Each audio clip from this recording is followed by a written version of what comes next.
In this video, we're going to discuss the horror behaviors. Now, before we even begin, I want to briefly just mention I am not a horror guy. I'm not really good at the scaring things, so I apologize if none of this is scary, but that's really not the point. The point is to describe and explain the way the behaviors are set up, and it's your job to make them scary. So with that being said, let's just go through the scene that I've set up here. We're back in the Victorian village, which we know to be haunted from our audio behavior video. So let's just step through our scene. We've got our cute little black cat there, just not bothered by the weather at all. It's very nice. A little rat there. It's lovely. There he goes. More cats. Oh, what's that? Alright, so we had our first little scare there. We're going to move on. Not stick around where the ghost was. I heard something. Oh, geez. Do you see that? He's coming. Let's get the heck out of here. He's gone. Okay, I don't know where he went, but again, I don't want to stick around. Let's just move along. Oh, little jump scare there. Let's cross the street. I don't want to be on that side of the street. Okay. And then we have a little creature here crawling across our path. I'm not even going to look to see where he's going. I just want to move along. So that's all the behaviors there. Let's take a look and see how those are set up. Hopefully I got you on the Lee picture. I wasn't expecting to get anybody with any of this, but leave a comment down below if I got you on any of that stuff. So I figured my best chance was to make you laugh if I couldn't scare you. So, all right, the first setup is way down here. So let's just cruise on down here. So we have our ghost sitting here behind the wall. And he has the phantom behavior set up, and he is linked to a trigger zone. So you need this in order to activate the ghost, because the ghost is not shown at the start of the level. So the trigger zone is what activates the ghost, makes it appear. And then the behavior is what governs the ghost behavior, well, its appearance after it's shown. So once it's shown, we have our behavior settings here. We have some prompt text. I chose not to use the prompt text because I didn't want you to see it coming. So I left the prompt text out.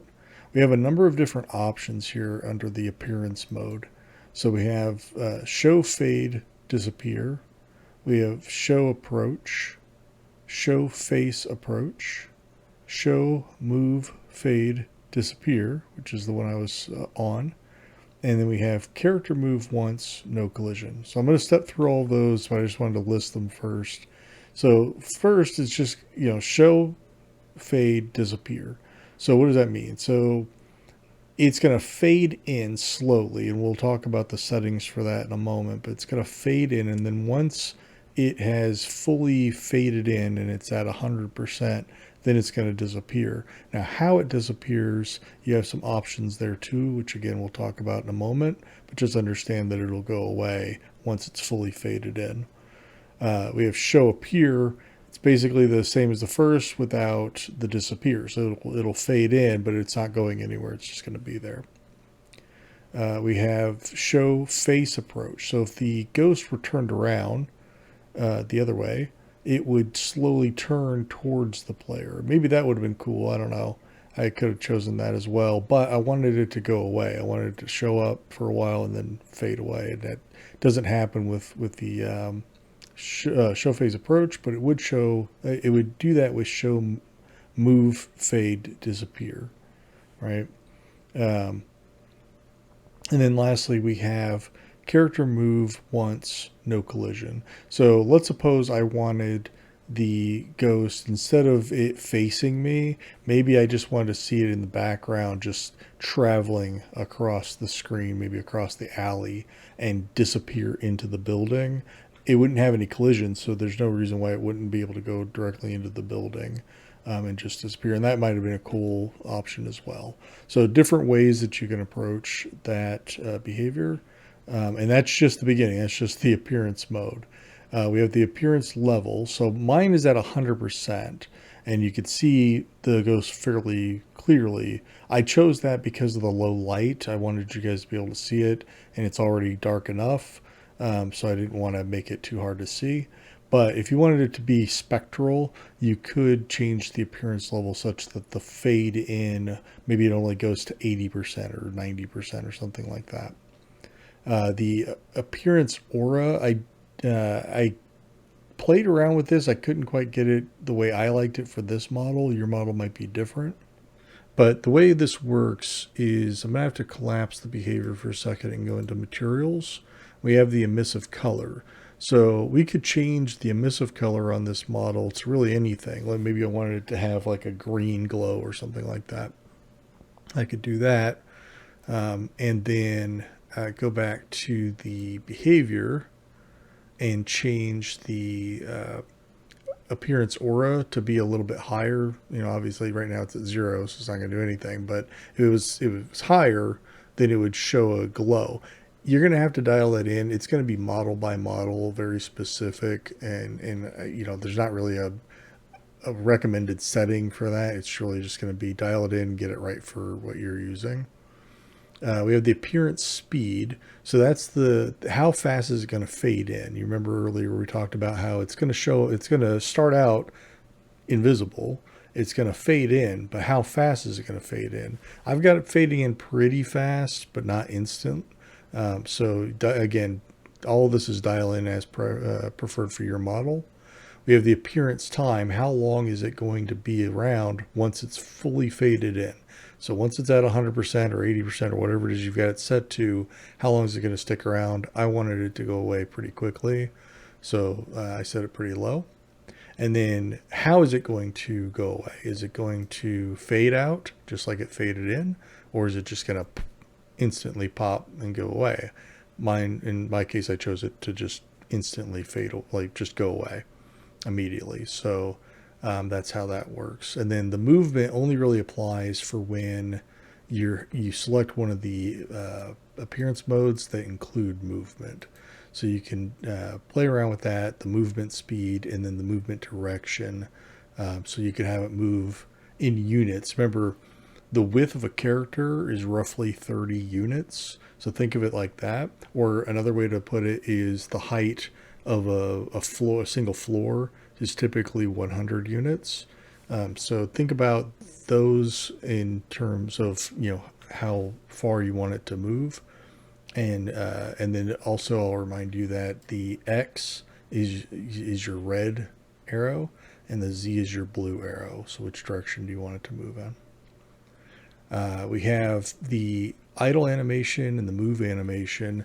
That obviously only applies to models that actually have animations. In this case, he does have an animation. You can kind of see him moving there, even though we're in the editor. And it's the same animation in both cases for this model, so I just chose for both. If you don't have an animation, obviously you can skip that. And then what kind of animated model is it? Is it a character creator model? Is it a legacy character, or is it non-animated? Honestly, if it's not generated by the character creator and it is animated, your only option then is legacy character. So that's what I chose. And then you have some sound slots here. And again, I'll just remind you that if you go back up to the description, you can look and see what these sounds apply to. So sound 0, which is the first slot, it will play when the model appears, and then the other one will play when the model approaches. And again, that would only apply if it's actually moving. Okay, so that's a lot to cover in that one. There's a lot of settings for that one, but hopefully that all made sense. The next one we have is our lurker. Now, the lurker character doesn't have a trigger zone or anything like that. It's just going to sense you walking by, you the player walking by. So this is a model that was given to me by Necrom, so I thought that was really kind of him to do that. it has some reaction text. So again, once it sees you, it's not prompt text, it's reaction text, right? It's going to be reacting to you and seeing you. So whatever you want to show up on the screen would go there. I chose nothing. The sense range, again, is in units. So think about the distance that we talked about before and try to get it to sense within the range that's appropriate for your setting. The sense angle is really like, can it see around corners, right? If you did, say, 90 degrees or 100 degrees or 180 degrees, or whatever, maybe you do 360 and it can see in all directions. So it can, if you came up behind it, would it see you? So it's really just in what direction can it look? Okay. Your approach speed as it's following you. So it's going to start coming after you as you pass by it. And it's going to follow you for a period of time. And we'll talk about what it will do because there's different options. But how fast is it going to approach? How fast can it rotate and turn around corners maybe? So those are those two settings there. Here's the modes. So we can have it just follow us, and it would just always follow us forever. It would just continuously follow us. We could have it attack once it's within range. So as soon as it gets within, close enough to you, it'll start attacking you. We can just have it watch. So maybe it's standing there, and as I'm passing by, it's just looking at me and turning as I'm, passing by, but not actually approaching. And then we have move and disappear, which is what I had. So in my case, what it was doing is, we were walking this way. It starts following us. I hear it, turn around, see it, got scared, moved down the path, turned around again, and he was gone. So he disappeared. So that's what the setting was for my instance. The attack range, again, only applies if you're setting it to attack you, but how close does it have to be in order to attack you? The attack delay is really going to come down to what kind of model you're using. Does it have an animation? Does it attack you? What is the delay between attacks? Attack damage, I think that's pretty self-explanatory. Transparency, kind of like what we talked about earlier, like if you were to set it to 90 or 80, then it would have kind of a transparent look about it. But it's too dark here for me to do something like that, so I just left it at 100. The emissiveness, if it had an emissive texture and we wanted it to glow, maybe it's a ghost and it has kind of this spectral glow about it, we could leverage that emissive texture and make it glow with this. This one doesn't even really have animations built in, so I didn't bother filling these in, but if it did, we could choose the idle or attack animation. Use sound variants. I could have unchecked that and it would have been fine. It really only applies to the characters that come out of the character creator, because that's going to leverage the sounds that we've all heard a million times by now, I'm sure, like, hey you, and who's there, stuff like that. Those are the different sound variants that are available. It wouldn't apply to this model, so I could have left it checked and it didn't matter, or checked, uncheck, it doesn't matter. And then we have lastly the sound slots, and again, just to refresh my own memory, I'll just read through here. So the first sound slot is for when it's moving. The second one is for when it's lurking, so it's nearby but it's not moving. The third one is for attacking, and the fourth one is when it disappears, does it make a sound. So in my case, I really just wanted to be able to hear the footsteps, which honestly was really hard to hear over the thunder and lightning, so I'm not sure how effective that really was, but I tried. So there's all the settings for Lurker. Let's move along to the jump scares. So there's actually two of them. I kind of played a trick on you on this one because there's 4 horror behaviors. The other behavior that I'm going to cover isn't technically a horror behavior, but I really wanted to scare you, so I thought I'd throw a 5th one in there as a playful trick. So here we have a model. This model comes with Max. You already have it. It's kind of cool looking. It's just this little girl, but she doesn't really have a face. Here, I'll turn on the light so you guys can see a little better. There you go. So she's just kind of standing there. So you're not really sure, is she facing you? Is she not facing you? She is logic linked to this trigger zone, but there's really no settings to speak of. It's just you apply the behavior to whatever object it is that you want to jump scare. It doesn't have to be a human or a character of any kind. It could be a barrel. It could be anything, right? And once you enter the zone, it's going to appear and then disappear. And you don't really have any options in terms of how long is it going to appear? Is it going to fade in, fade out? This is really like one of the early behaviors with Max, and so it didn't really come with a lot of parameters to set. Even the sound comes from the trigger zone. So when we heard her giggle laugh, that came from the trigger. So that's the only setting that I could use on this one. So then I tricked you, hopefully, with this. And honestly, I can't even take credit for this idea. This comes from a default test level in the game where they did this. I thought it was genius. So I just reused it as a way to say, well, there's other options. There's other ways you can choose to startle your player. And then I just thought it would be funny to use the picture of Lee there because it's just an amusing picture. I love it. Pretty self-explanatory. You put the image in the image file and you just determine how long is it going to show. That's in milliseconds. So that's 1,000 milliseconds, or in other words, 1 second. Whether or not the player has to click in order to exit, I didn't want that. I just wanted it to go away. And then whether or not you want it to appear full screen or as a smaller image. And if you do that, then you have to take into consideration how big is the image. Same thing with full screen. It was a little stretched, but I didn't worry about it too much. And then the zone height is just how far above the zone can you be and still interact or trigger the zone. And then lastly, of course, the sound that plays when you enter the zone. Okay, so last one. This too is a model that was contributed by Necrom, so thank you so much for that, Necrom. It's a cool little model. I think he said somebody lent it to him. I don't remember, but it's got a lot of animations to it, obviously.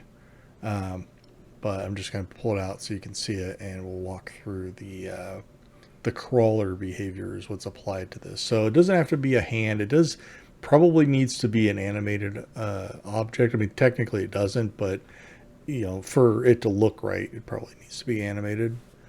We have some prompt text here. I'm not sure if you even saw that in the video. I might go back and watch it and see if it showed up. But if you wanted to, as soon as you trigger it, so you do have to trigger this. It's gonna start out invisible. So the first thing to do is to make sure that, and I didn't even do this, and it doesn't really matter because it was in the box. But you would probably want to not show at the start of the level. That way it'd be invisible. But we didn't see it anyways because it was dark and it was in the box. It didn't matter. The character itself is an enemy, but it's not going to attack you. It's just going to do whatever you tell it to do within the behavior. So let's just walk through the behavior. So we see the prompt text when we trigger it. Like I said, we do have a trigger zone, and we have logic linked to it. Let's see here. We have the appearance mode. So what is it going to do? Once it appears, once it's triggered, what happens? Does it go after the player? Does it go after a target flag, which is what I have around this corner? So if I just swing over here, I've got a little target flag over there. Incidentally, if you've never used it, that's right here. You can just pull that in and make a target flag. Let's see here. So we have target flag and then climb. So theoretically, I could have had it just climb the building, or I could have it jump to the ceiling, or drop down from the ceiling and target a flag. So there's different modes. Play around with it. I think, again, it really just depends on the model you're using. Maybe it's a spider, or maybe it's a scorpion or something. I don't know. Whatever model you have in the space that you're using it in, that's really going to depend on what behavior you ultimately choose. You have the appearance level. Again, if we wanted it to be kind of have a transparent look about it, maybe a spectral look, we could have brought the appearance level down a little bit. But in this case, again, it's a dark scene. It's a small object. I didn't see the need to do that. I think it would have been hard to see. The appearance speed, remember, it's supposed to start out invisible and then be triggered by the trigger zone. In my case, I didn't do that. I just forgot the checkbox. So it was apparent immediately, but it was in the box, so we still didn't see it. But if you were triggering it and having it kind of fade in, how fast is it going to fade in is ultimately what that parameter is for. We have the disappearance mode. We can have it fade out, or we can have it instantly go away. So maybe, for instance, we have it crawl up this wall here and just disappear over the top of it. That might be more of an instant disappear. Click on that again.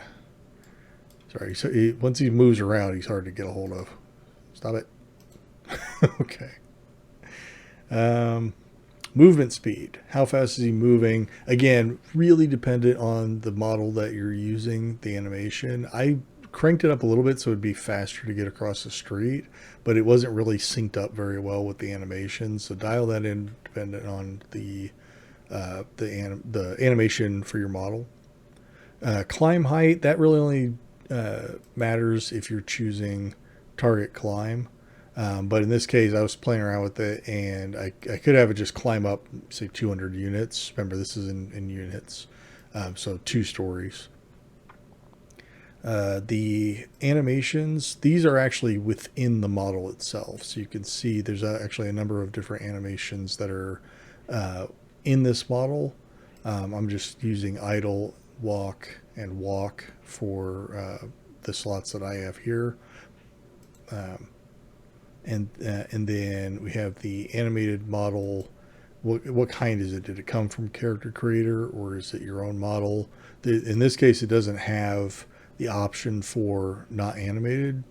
So really, it's just either it came from the Character Creator or it didn't. Same thing with the use sound variants. If it didn't come from Character Creator, it doesn't really need this checkbox. But if you check the box, or you forget to uncheck the box like I did, it wouldn't matter because there are no sound variants for it to use. If you do want sound, you have 3 sound slots here. Let's go take a look at those. So we have upon appearance. What is there sound when it appears? Upon movement, right? Is there a sound when it's moving? So maybe I would have like a, you know, as it's crawling across the ground, and then a sound upon death. It says death scream. It doesn't have to be a scream, I guess, but you know, death sound or whatever it is you have if you want to play a sound when it dies, if it dies. So those are the 3 sound slots for that behavior, and those are all the different ways. All the different horror behaviors in GameGuru Max. So I hope you enjoyed the video. If you learned anything new, or if you got scared at any point, give me a like, leave a comment down below. I would really love to hear if I got you on any of it, really. And then if you haven't already subscribed, now's the time to do so. Don't forget to click the subscribe button below. And then lastly, if you want a notification whenever new videos come out, just click the bell icon and it'll let you know. Thanks so much for watching all the way through. I really appreciate it, and I'll see you in the next one. Bye for now.